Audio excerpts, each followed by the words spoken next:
In the world of habit formation, we are obsessed with productivity. We talk about the 5 a.m. club, atomic habits, and deep work. But as we age, the most successful people on the planet often abandon their digital trackers for something far more ancient. They develop a habit that looks, on the surface, like a chore: gardening. Why does a 60-year-old former executive who once managed thousands of people now spend 3 hours a day obsessing over a single tomato plant? It's not because they've lost their edge. It's because they've discovered the ultimate keystone habit. They've found a behavior that regulates their nervous system, kills their anger, and solves the problem of existential stress in a way no biohacking app ever could.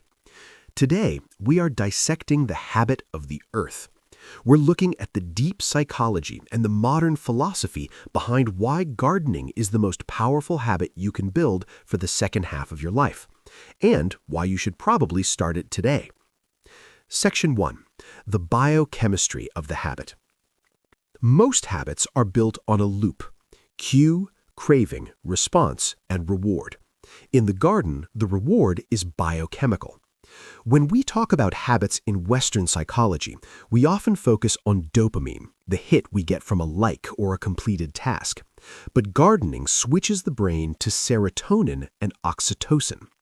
Modern research from the University of Bristol suggests that exposure to Mycobacterium vaccae, a healthy bacteria found in soil, acts on the brain similarly to Prozac. For older adults, this habit becomes a natural antidepressant.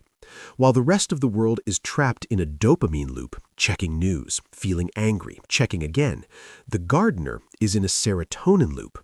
They aren't chasing a hit, they are cultivating a state. This is why gardeners appear so calm. They aren't just nice people, they are chemically more stable because of their daily interaction with the soil. Section 2. The habit of non-reactive focus. One of the biggest problems with aging in a digital society is the habit of reactivity. We react to the news, to politics, to our health, to our changing social status. This reactivity breeds anger. Gardening is the habit of non-reactivity. Modern philosopher Alan Watts often spoke about the wisdom of nature's non-striving. A plant doesn't try to grow, it just grows. When an older person spends time in a garden, they're practicing a form of stoicism. If a pest eats the kale or the rain doesn't come, they don't scream at the sky. They adapt. By repeating the habit of gardening, they're training their brain to stay calm when things go wrong. This is why you see such a stark contrast. The non-gardener gets stuck in the habit of complaining about the world.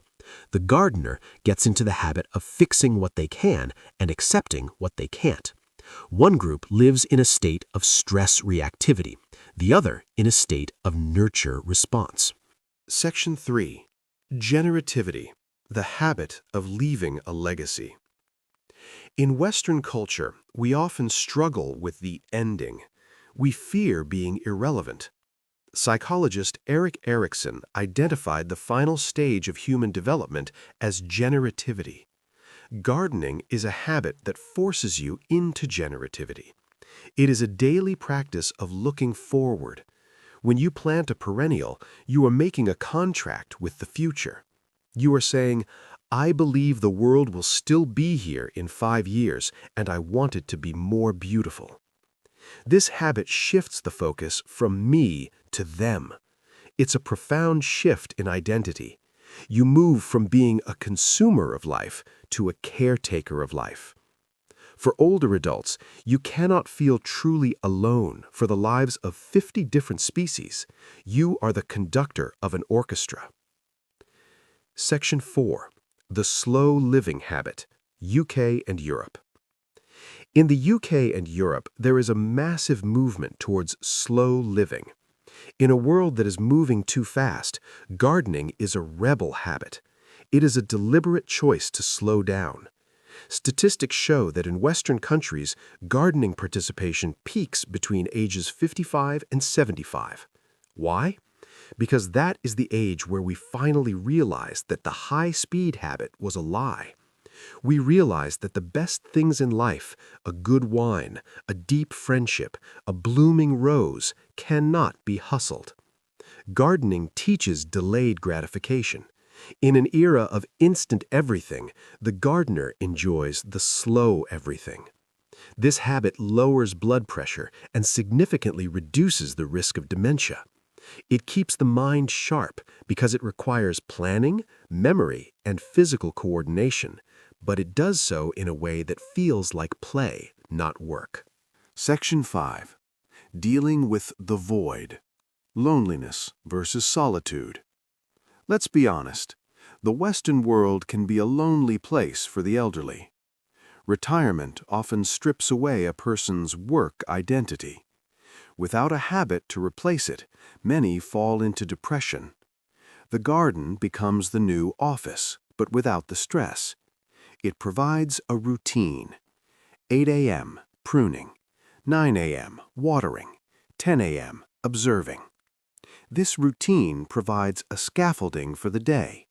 It prevents the stagnation Erickson warned about. While others are waiting for the end, the gardener is waiting for the harvest. One is a passive habit of death. The other is an active habit of life.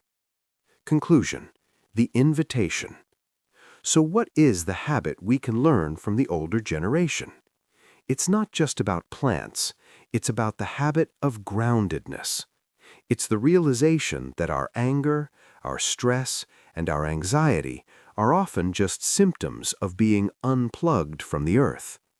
The older man in the garden isn't just growing carrots, he's growing his own peace of mind. He's found a habit that makes him harder to break.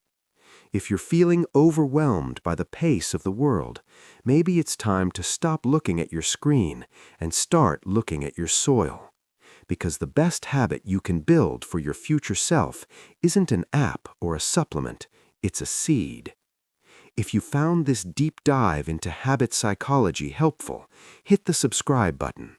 We talk about the habits that actually change your life from the inside out. Go outside, touch some dirt, and I'll see you in the next one.